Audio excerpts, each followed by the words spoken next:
something like a tablet to something like a larger monitor or TV. It also supports Miracast, so basically you can treat your TV as a secondary display, or you can treat it as something just for streaming video from a phone or something along those lines using the EasyCast software. So I'm going to put this down here on the tablet, plug in the power supply,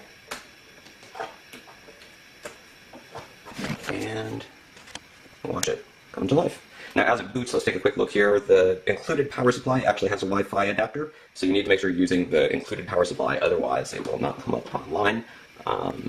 It's starting to boot. There we go, we've got a SSID and a password, and now we can come over to our tablet, run the EasyCast software,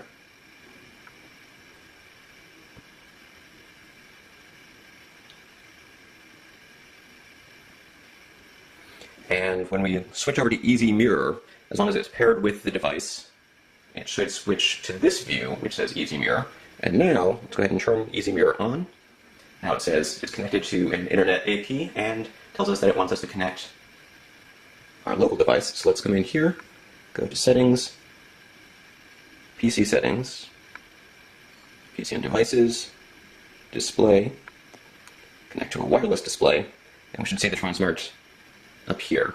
As we do that, so I'm going to say it's going to try a P2P connection, and if that doesn't work, it's going to try a different connection. Now this is the tricky part. I've gone through this any number of times and had difficulty getting it to actually pair properly.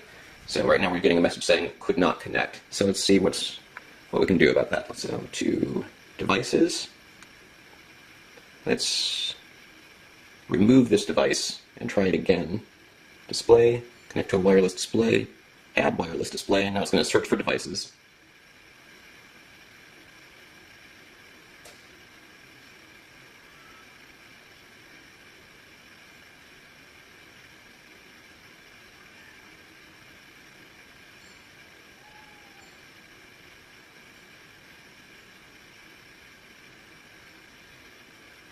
And up here you can see it's saying do RTSP connection. And down here it's saying no device is found, so let's try that again. Add a device. Now it found it. Now it says it's connecting. We'll see if it really is. There we go. So now it's asking for a PIN. And if all goes according to plan, it'll connect and mirror the display.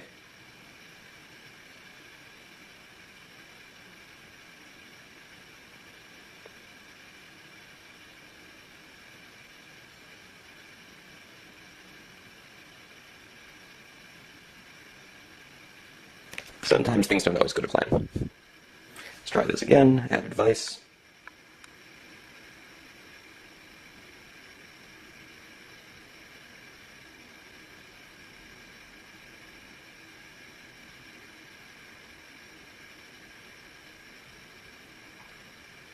Now I have managed to get this to work a couple of times. It lets you mirror your display on the external screen, it lets you extend your desktop so that it's like you have multiple monitors.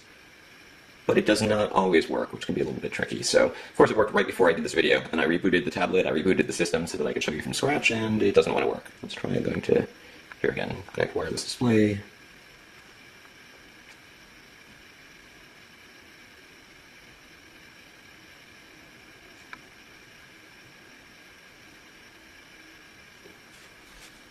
So the long and short of it is, while it can work, and it sometimes does work, and when it does work, it works quite nicely, as I think we're about to see.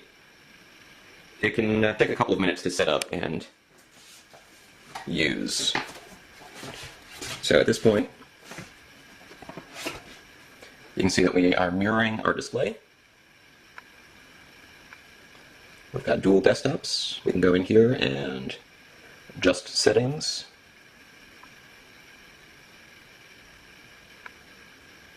Instead of duplicating displays, we can say we want to extend the desktop.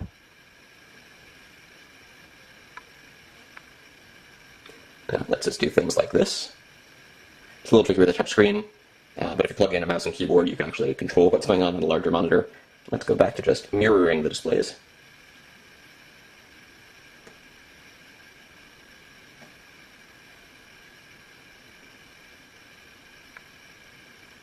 I don't know, for some reason it doesn't seem to have wanted to take that.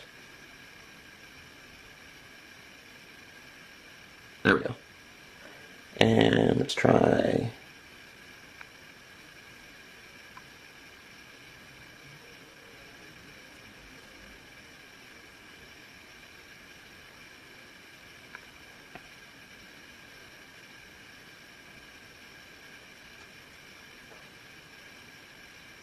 Yeah, let's do something with a little bit more action here. So you can see that video does play back pretty smoothly.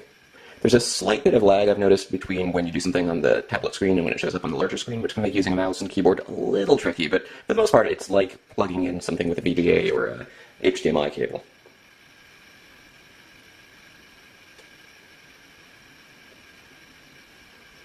So there you go, you have a wireless way to connect an external device, external display, using the Transmart T1000 and the Dell Venue 8 Pro. And that comes in handy on a small tablet like the 8-inch Dell Venue 8 Pro because it has a single port, basically. It's got a little micro USB port, and that's what you use to charge it. That's what you use if you want to plug in a mouse, a keyboard, or a DisplayLink adapter if you wanted to try and connect an external display using DisplayLink. There's no HDMI, there's no VGA, so wireless display is pretty much the way to go unless you had a DisplayLink adapter or some sort of docking station, which Dell doesn't currently offer, but other companies do. So that's a quick look at